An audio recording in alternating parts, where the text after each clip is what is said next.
Haleluya, haleluya. Ndabaramukije mu izina ry'umwami wacu Yesu Kristo, inshuti z'umusaraba, aba hafi n'abakure, ndabakunda. Nari maze iminsi ntaboneka, ndashima Imana inteye iteka, nkaba mbonetse, Uwiteka duhana umugisha. Iyi n'ubundi ni nta magambo menshi mfite kuvuga, mfite ijambo Uwiteka yampaye cyo guhumuriza umuntu ubabaye. Wowe urushye kandi uremerewe, wowe uremerewe n'ibyo uri gucamo, imibabaro ubonye ni myinshi, ibigeragezo ubonye ni byinshi, intambara ubonye ni nyinshi, nkuzanira inkuru y'ihumure ngo uhumure. Yesu ari ku ngoma. Unyemerere dusenge dutangira. Mana y'agakiza, buhungiro kandi bwugamo, izina ryawe nirihimbazwe. Ndagushimiye kugira neza, umuteguro wawe ari mwiza ku bantu bawe, ugire neza umuntu umwe uyu munsi, ukize umuntu umwe uyu munsi, ubohore umuntu umwe uyu munsi, uhumurize umuntu umwe uyu munsi. Mu izina rya Yesu Kristo mpamagaye kwera n'imbabazi, mu izina rya Yesu Kristo mpamagaye amaraso Yesu kubana natwe. Yesu tuguhaye karibu, mwuka wera tuguhaye karibu, reka nceceke uvugane n'umuntu mu izina rya Yesu Kristo. Turogoye gukora kwa shitani n'abadayimoni, nta muri ikirere mu izina rya Yesu Kristo. Mfashe mpiri gukora kw'abadayimoni abanonaha n'abazaza mu izina rya Yesu Kristo. Nta muri iki kirere, umuntu wese ugera kuri aka kanya akaza kumva ijambo ryawe, umubohore, umukize, umuhindure, imigozi ya shitani yari mu bushyicike mu izina rya Yesu Kristo. Ushonje umugaburire, wambaye ubusa umwambike, umuremere amashimwe kuko yateranye natwe. Urakoze Kristo kuri kumwe natwe, kandi kutazabura kutugira neza, ni mu izina rya Yesu Kristo, amen. Nitwa Zawadi, nuko natangiye mbivuga, nkunda Yesu. Nkunda Yesu, sindagera ku rugero numva ntazi ibya Yesu, ahubwo ndumva aribwo bigiye gutangira, meze nk'umwana uvutse, ibyo nshoboye byose ndabikora. Ntabwo ndi butinde rero nizimba mu magambo, ijambo mfite uyu munsi ndi bujye mu madetaye uko mwuka yabimbwiye, yambwiye ngo nkubwire ngo humura. Ibigeragezo uri gucamo, intambara uri gucamo, ibyo byose ubonye, ubukene, kwambara ubusa, gusuzugurwa, kubaho nabi, ubuzima bwose uri gucamo, bishe umugambi w'Imana. Gute rero wishe umugambi w'Imana? Ubushize, mu kiganiro cy'ubushize, mu ijambo nigishije ku nkuru ya Yosefu. Yosefu Imana yemeye ko aca muri biriya yaciyemo. Ntabwo byari biryoshye, ntabwo ari fair mu cyongereza, ntabwo mu kinyarwanda sinzi ukuntu ndabivuga, ntabwo bikwiriye, yego, ntabwo bikwiriye ko Yosefu yari guca mu mibabaro yaciyemo kugira ngo agere ku masezerano. Haleluya, reka ngasubiremo. Ntabwo byari bikwiriye ngo Yosefu ace mu mibabaro yacishijwemo kugira ngo agere ku masezerano. Yosefu amaze kuvuka, Bibiliya iratubwira ngo yakuriye mu bavandimwe be, nyina apfa kwanza akiri muto. Ibyo byari bihagije mu mibabaro. Ntibyarangiriye aho, ise ngo aramutonesha kubera ko yari agapfubyi kadafite ababyeyi. Kumutonesha kwe gutera bene se kumwanga, kumugirira ishyari. Ntibirangiriye aho, wa mugambi w'Imana, amasezerano Imana yamusezeranyije, ndi kuvugana n'umuntu mu izina rya Yesu, amasezerano Imana yamusezeranije ko uzamugirira neza, ko bene se bazubarara imbere ye, ko biriya bizagenda kuriya, ko azayobora akaba ukomeye mu gihugu, ibyo byose bimuzanira intambara. Ntabwo byari bibereye ko bene se bamwangira ko Imana izamugirira neza. Hoya, Imana iri mu ijuru iraceceka. Imana isezeranya Yosefu yuko azagirirwa neza nayo, akayobora igihugu, abavandimwe bakamwubararira, ndetse isi yose ikamwubararira. Muri icyo gihe Imana ibimubwira, ntabwo yigeze imubwira ko agiye kugeragezwa kubera ibyo. Hoya, yamubwiye ngo Yosefu, nzakugirira neza. Iramusura mu gicuku cya nijoro, ntabwo nzi uko yagusuye. Haleluya. Iramusura mu gicuku cya nijoro, iramubwira ngo Yosefu mwana wanjye, ndagukunda kandi nkakwishimira, dore ibyo nzakugirira. Ngo imwereka ngo imiba yose yikubita imbere ye, usigara uhagaze. Arabyuka mu gitondo ati bavandimwe, ati mureke mbabwire, ati narose imiba yanyu yose nzengurutse ngewe uhanjye uhagaze. Baramubwira ati wowe uzadutegeka ute se? Ntibishoboka, nta nubwo bishoboka. Bibiliya irambwira ngo batangira kumwanga. Imana imubwira ko izamugirira neza, ntabwo yigeze imubwira intambara azacamo. Ndi kuvugana n'umuntu usenga. Iyi message ni y'umuntu usenga. Iyi message ni umuntu ukijijwe, uzi inzira yo kujya mu ijuru. Ibyo uri gucamo ntabwo mbizi, intambara ufite sinzizi, zishobora kuba zirenze n'ubwenge bwa muntu, ariko ibintu uri gucamo Imana yemeye kubicamo. Niyo message mfite. Ibintu uri gucamo, nushaka nkubita urushyi cyangwa untera amabuye, Imana yemeye kubicamo. Bibiri irambwira ngo Yosefu amaze kwangwa na bene se, baramwanga urwango runuka. Mu Itangiriro guhera mu bice bya 37 ukazamura ukagera muri 45 havuga amateka ya Yosefu. Bibiri irambwira ngo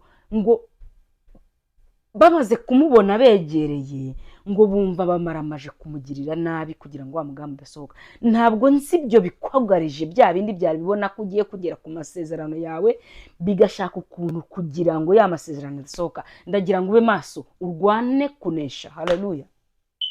Urwane intambara nziza. Reka nshaka iyo ndirimbo turirimbe, Yesu aduhana umugisha. Haleluya.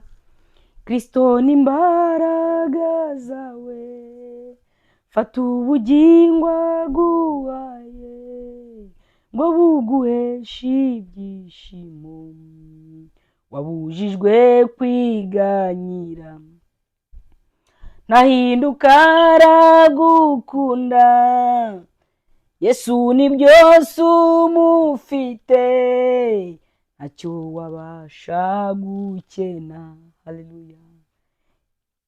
Indirimbo ya 205 mu gushimisha, tubigendanemo neza. Yesu aduhana umugisha. Haleluya.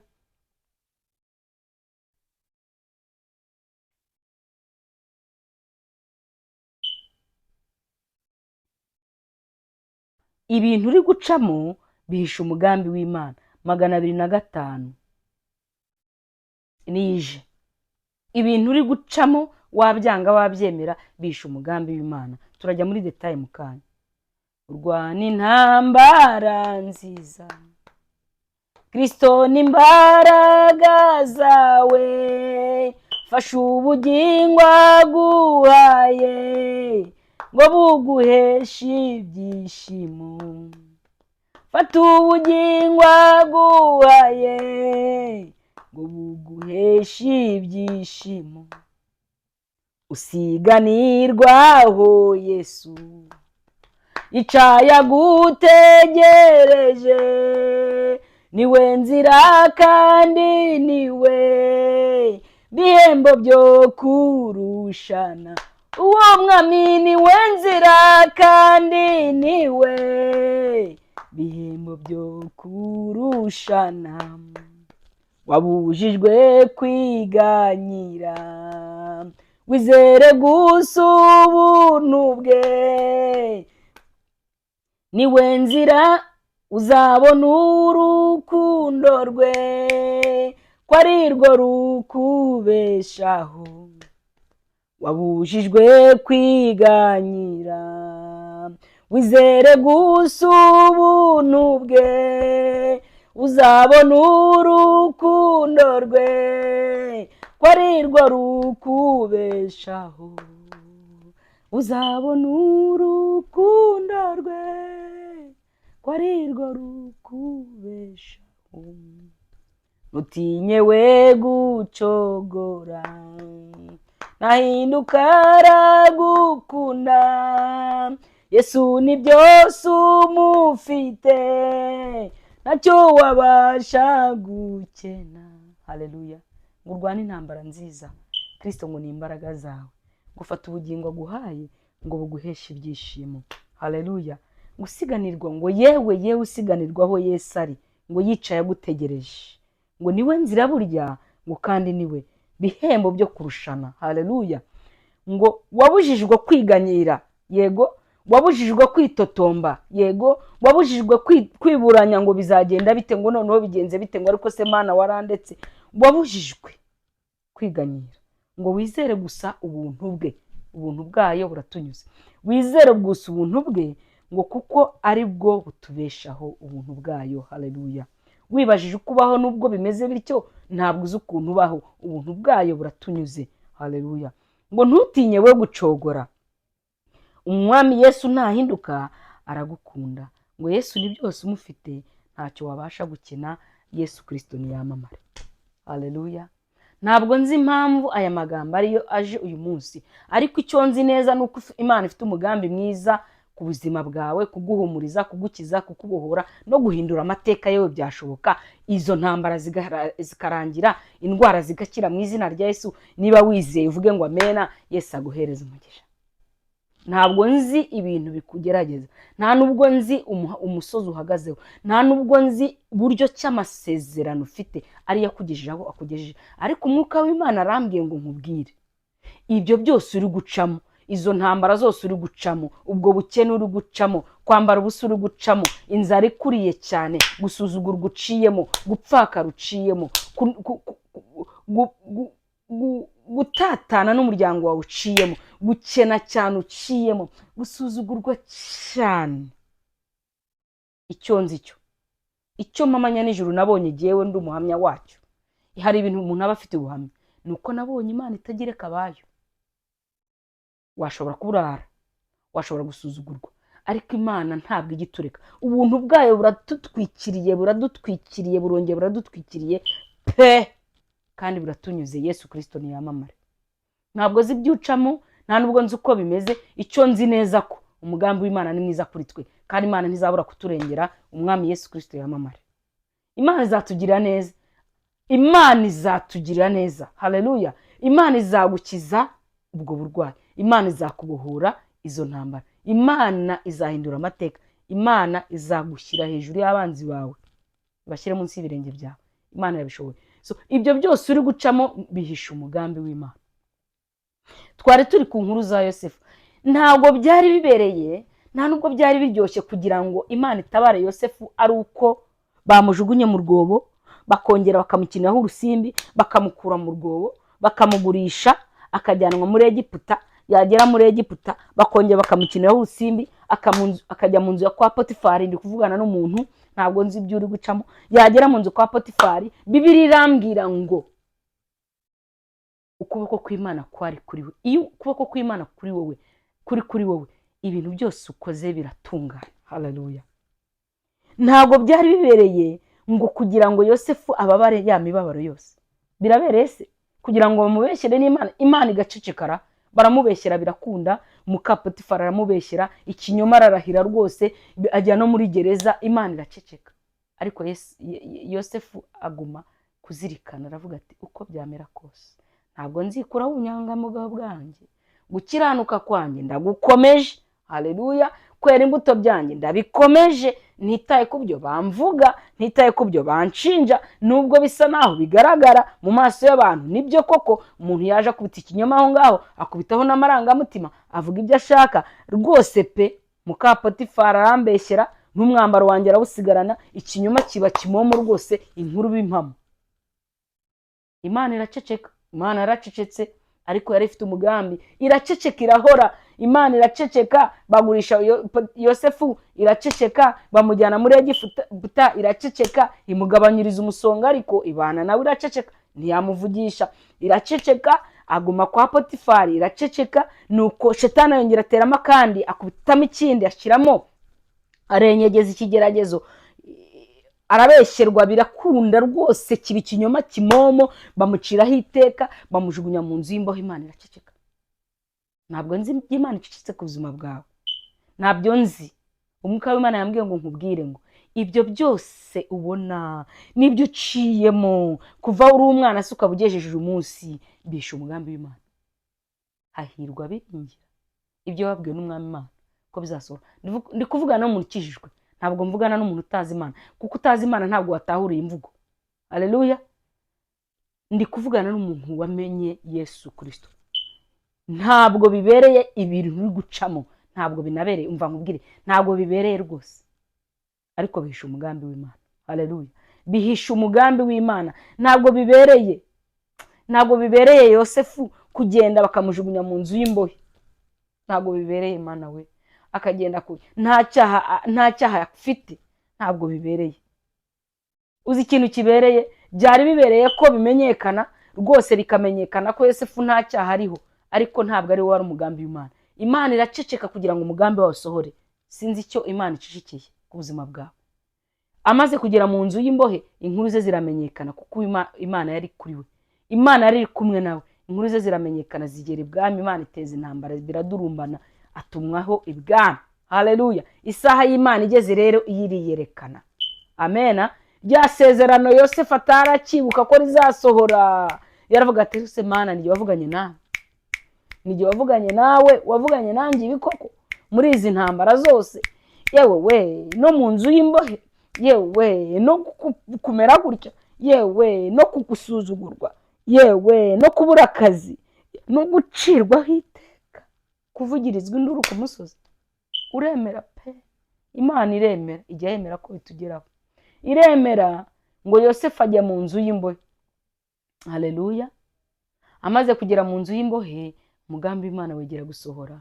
Bibiliya irambwira ngo atumwaho ibwami, bamukura mu nzu y'imbohe, bamwambika imyenda myiza, baramuhezura, bamwogosha umusatsi, baramujyana imbere y'umwami, nuko ngo ajya gusobanura inzozi, biramenyekana. Dusome Bibiliya. Haleluya. Ijambo muri Itangiriro, akajambo kagufi. Itangiriro 45 umurongo wa 7 ngo kandi Imana yatumye mbabanziriza ngo ibabesheho mugire icyo musiga mu isi, ibarokoze gukiza gukomeye. Nuko none si mwe mwanyohereje ino, ahubwo ni Imana, kandi yangize nka se wa Farawo n'umutegeka w'urugo rwe rwose n'umutware w'igihugu cye cyose. Ni Imana yatumye ibyo uzi, ibyo bikubaho. Urankubita ariko uyu munsi ni ukuri, ntabwo nzi ibyo uri gucamo inshuti y'umusaraba, ntabwo nzi intambara ufite. Yesu aragukunda, ntabwo nzi we, nta nubwo nzi ahari se biteye, birarenze ubwenge bwa muntu, ugeze ahantu uvuga uti noneho birakabije. Ibyo uri gucamo byose nishe umugambi w'Imana. Isaha igeze, Yosefu aravuga ati biriya byose ni Imana yabikoze kugira ngo umugambi w'Imana usohore, mungereho. Rya sezerano rirasohora, ahagarara ari umuba, bose barubama baramuramya, Uwiteka ahabwa icyubahiro kuko icyo yavuze agishoje. Imana irinda ijambo ryayo imyaka 1000 ikarisohoza. Haleluya. Nawe sinzi icyo wavuganye n'Imana, ndi kuvugana n'umuntu wasenze. Ntabwo message yangize abantu basanzwe, oya, ndi kuvugana n'umuntu wasenze. Niba utarasenze iyi message wihangane, no kukwatuza ndaza kukwatuza mu kanya, ariko iyi message ni y'umuntu wasenze ufite amasezerano. Ntabwo nzi ibyo uri gucamo, Yesu aguhumurize. Ntabwo nzi ibyo ubonye, nta nubwo nzi ibyo ubonye, nta nubwo nzi ibigutegereje. Reka tuganire. Byari bibereye ko Yesu avukira mu kiraro? Byari bibereye ko Yesu akura ubuzima yakuze akiberaho uko yari yibereyeho, hanyuma kugira ngo abashe kuducungura akabeshyerwa, agacunaguzwa, agakinirwaho urusimbi, bakamwikoreza umusaraba, bakamucubita imisumari, bakamubamba ku musaraba, bakamucubita icumu mu rubavu, bakamubamba ku giti. Byari bibereye ko byari biryoshye se? Ntabwo ari byiza. Tubishyize mu nyurabwenge rwose ntabwo ari byiza. Ufite Imana yari ifite n'izindi nzira ari gucamo igacungura umuntu idacishije Yesu muri iyo mibabaro. Halo. Ariko yaciye muri iyo mibabaro kugira ngo njyewe nsuzugurwa, njyewe nzahare, abanzi baranzi, njyewe, haleluya, ngera hangeze, nawe uzagera aho uzagera cyangwa ugera aho ugeze. Yesu iyo atajya ku musaraba, mission divine ntabwo yari gusohora. Umugambi w'Imana wo mu ijuru Imana yari ifite ku muntu ntabwo wari gusohora. So iyo mibabaro ntabwo byari biryoshye rwose. Umva nkubwire, ntabwo byari biryoshye gufata umwana w'umuntu ukamufata ukamushyiraho ibyaha atakoze, Imana ikabyemera igaceceka. Wibuke ko ku isaha ngo ku munota wanyu yavuze ngo Mana data ngo iki gikombe ngo nikindenge, Imana iraceceka. Ko cyari igihe, rwari urugamba rukomeye. Aca muri iyo mibabaro. Ntabwo imibabaro yawe iragera ku ya Yesu. Ntabwo iragera kuri uwo mubabaro Yesu yaciyemo. Yesu atugiriye neza. Iyo mibabaro yawe Yesu arayizi. Yego, iyo mibabaro yawe Yesu arayizi. Ubwo guca muri ibyo uri gucamo Yesu arabizi. Niho azaturikiriza igisubizo cyawe. Wihangane. Niyo message mfite. Yosefu yavuye mu nzu y'imbohe, yambika umwenda w'umuhemba, bamwambika umukufi ngo w'izahabu, bamwambika impeta y'ubwami, bamwicaza ku ifarashi umwami akunda, bamwicaza ku ntebe ngo yari yungirije umwami wa Egiputa. Ntabwo nzi ibyo uri gucamo. Yesu ageze i Karuvari ku musaraba aravuga ngo data, iki gikombe nikindenge. Ijuru riraceceka. Yesu aravuga ngo ntubabareho icyaha kuko batazi ibyo bakora, ngo bamukubita icumu mu rubavu, haleluya, ngo bamunywesha sipongo, ngo bamwambike ikamba ry'amahwa ku mutwe. Iyo mibabaro ayicamo yose kugira ngo aducungure. Iyo adacungura, iyo atamena ayo maraso ngo ace muri iyo mibabaro, ntabwo jye nawe tuba turi aha ngaha. Ariko yabiciyemo kugira ngo tube turi aha.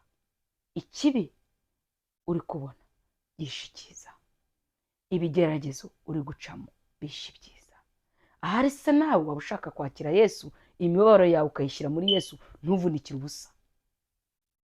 Vuga ngo mwami Yesu, ndemera kuri umwami n'umukiza. Dusengane nawe ushaka gukizwa. Mwami Yesu, ndemera kuri umwami n'umukiza. Mbabarira ibyaha byanjye. Ndemera ko ndi umunyabyaha. Umbabarire ibyaha byanjye, umpindure, mbabarire gukiranirwa kwanjye. Unsibe mu gitabo cy'abarimbuka, unyandike mu gitabo cyawe cy'ubugingo. Nanjye uzampa ubugingo. Hanyuma imibabaro ndi gucamo uyibyazemo icyiza. Urakoze Yesu kumpaye agakiza, ni mu izina rya Yesu. Yesu aguha umugisha mwene data. Niba usenganye isengesho nanjye ryo kwakira Yesu, Yesu aguhereza umugisha. Ndacyari kuri wa muntu ufite amasezerano y'Imana. Amasezerano y'Imana. Amasezerano y'Imana. Amasezerano y'Imana. Ibyo uri gucamo byose ubyihanganire. Ntabwo Imana yakuretse, nta nubwo isinziriye. Umugambi wayo uzasohora uko byamera kose. Yesu aguhereza umugisha. Yesu aca muri ibyo byose. Yesu akubitwa inkoni yakubiswe. Yesu bamushyira ikamba ry'amahwa ku mutwe. Amaze kurangiza byose, aravuga ngo byose birarangiye.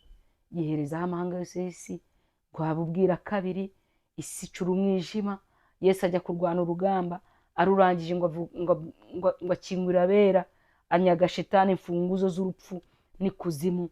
Abohora abera bose barazamuka, ngo yicaye iburyo bwa data, ngo ahora dusabira ngo Abba Data. Haleluya. Ngo nuriya yakizwa, Abba Data. Ngo nuriya yakongera agahinduka nubwo yaguye, Abba Data. Ngo nuriya na Zawadi, ngo yakongera agakora ibyo gukiranuka. Cya kibi kiduhesha agakiza. Cya kibi kiduhesha amahoro. Wa mubabaro uduhesha kumera gutya tumeze. Turi mu mwidegembyo. Turi mu mwidegembyo. Yesu yatugiriye neza, yaduteye iteka. Yesu aguha umugisha. Ibyo uri gucamo rero nshuti y'umusaraba ni umugambi w'Imana. Uko byamera kose. Hari umuntu wambwiye ngo, naganiriye n'umuntu ejo bundi arambwira, ni abantu bita abakaribiye bavuka mu bihugu byo hafi ya Amerika. Abirabura bajyanywe kera bakagenda bagaturayo. Arambwira ati ni gute Imana yabaye y'abazungu namwe mukaba muyizera? Imana abamisiyoneri bari abazungu, baza babwira Imana muyizera mute? Kandi umuzungu akaba ari wari umukire, umwirabura akaba ari umukene. Ati ni kwa kundi ugira abana babiri, umwe ukamutonesha undi akaba umugaragu wundi. Ati iyo Mana rero irobanura ku butoni, ngewe ntayo nzakurikira. Ati ngiye gushaka amafaranga nkire, ngewe iyo Mana y'abazungu nayo nshaka. Yesu atugire neza. Ni gute uriya b'umukire ngewe nkaba umukene? Niko we abyumva. Ndamubwira nti ngewe iyo Mana nayihisemo ni agakiza kanjye. Arambwira ati rwose urinjije mu mutwe. Ndamubwira nta kibazo, ubujiji bwanjye ni sawa, ariko nkurikiye umugabo witwa Yesu. Ati Yesu w'umuzungu, ntabwo nzi ko ari umuzungu, ariko nzi ko yavuye mu ijuru akaza mu isi akaducungura. Ni kandi nge nizeye ko hariho kuzuka, nzazuka nanjye nkajya mu ijuru nkaruhuka imiruho n'imihati. Aranseka, ubona ababaye cyane. Ndamubwira nti se wowe wizera iki? Ati nizera ko iyo umuntu apfuye ibyo biba birangiriye aho ngaho. Ati ngiye gukora cyane. Arakora cyane, akora amasaha 18 ku munsi. Yewe arara no mu modoka yatwara ibikamyo. Aravuga ati ngewe ngiye gukora, atundi gukora, ati ndi kubaka hoteli mu gihugu cy'iwacu, nzubaka nkora ibintu binini, nzaha abakozi akazi, ubwo nzaba nteje abaturage imbere, nzakora imishinga iyi n'iyi. Ntise ibyo kurongora, ati giye sinteganya kurongora, nzabaho gutya nipfire gutya, ariko nitangiye abandi. Ati kandi iyo umuntu apfuye iherezo rye riba ari iryo, niko abyizera. Ndashimira Imana rero itanga agakiza. Haleluya, yampaye agakiza, nawe ukaguha agakiza. Hari abantu batizera ibya Yesu. Njyewe narabyizeye, umugabo naramumize Yesu, ntegereje kugirirwa neza n'imbabazi bye, kandi ntegereje ko hazabaho umunsi tuzaruhuka imiruho n'imihate n'imibabaro tuboneye muri iyi si, kuko isi irababaza cyane. Utarababaza basi wowe basi simbizi, ariko nzi ko buri muntu mu rwego rwe hari ukuntu isi mubabaje. Yesu rero yaje kudukuraho iyo mibabaro tukiri mu isi, akatworohereza, hanyuma akatubikira ubugingo buhoraho, akazatujyana mu ijuru ryayo, akaturuhura imiruho n'imihati. Narindi kuvuga ngo ibyo ucamo byose bihisha umugambi w'Imana.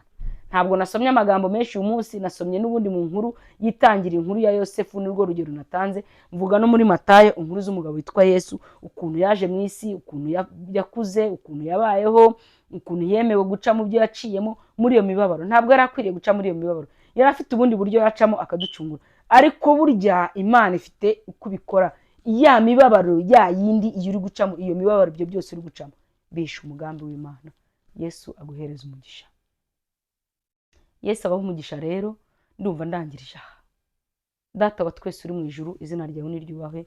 Ndagushimye kugira neza, ndagushimye ko ijambo ryawe ari ryiza kandi ari inkota ityaye. Ugira umuntu utabara uyu munsi muri aka kanya. Nsengeye mwene data uri kunyumva, umukize, umuha amahoro utanga mu izina rya Yesu. Musabiye amahoro utanga n'agakiza mu izina rya Yesu. Nsabiye mwene data agakiza mu izina rya Yesu. Nsabiye kubohoka mwene data mu izina rya Yesu. Nsabiye kuruhurwa nawe mu izina rya Yesu. Abantu baba bararushye, ubaruhure, batahure we gutahura umugambi wawe, kandi uhumurize umutima ubabaye, kuko Yesu nicyo cyakuzanye mu isi. Ukize umuntu umwe mu izina rya Yesu, ubohora umuntu umwe mu izina rya Yesu, ku gisasiro cy'uburwayi kureho umuntu umwe mu izina rya Yesu. Indwara yananiranye imukize mu izina rya Yesu Kristo. Iyo migozi yari iboshye ubugingo bwe uyikize, icagagure mu izina rya Yesu Kristo. Umuhindurire amateka, utarafite akazi umuha akazi mu izina rya Yesu Kristo. Wari uburaye umugaburire mu izina rya Yesu Kristo. Uwambaye ubusa umwambike mu izina rya Yesu Kristo. Ufite amadeni yishyure mu izina rya Yesu Kristo. Bimenyekane kuri Imana uko wahoze kera, n'uyu munsi ni kuri, kandi ko ari uzahora. Uri Alufa kandi uri Omega. Urakora bigakunda bikemera. Twarabibonye, twabonye imirimo y'intoki zawe. Ugire neza umuntu umwe muri aka kanya, muri iki gitondo, muri uyu mugoroba, muri iyi saha, mu izina rya Yesu Kristo. Uhumurize umutima warucitse intege, umuhumurize ko nawe uzamugirira neza, kandi isaha igeze ubishyireho iherezo mu izina rya Yesu Kristo. Urakoze Kristo, kuri umwami mwiza, izina ryawe nirihimbazwe. Ndagushimye ko ukijije umuntu, kandi kumubohoye umwe, kandi kutabaye umwe, kandi kukijije indwara umuntu umwe, kandi kutabaye umuntu umwe wari urushye. Ndagushimye Yesu, kuri mwiza, ni mu izina rya Yesu Kristo wanesheje, amen. Yesu aguhe umugisha. Rero nzakubona mu kindi kiganiro tuzagira. Ndagukangura kunkurikira. Yesu aguhe umugisha, amen. Shalom.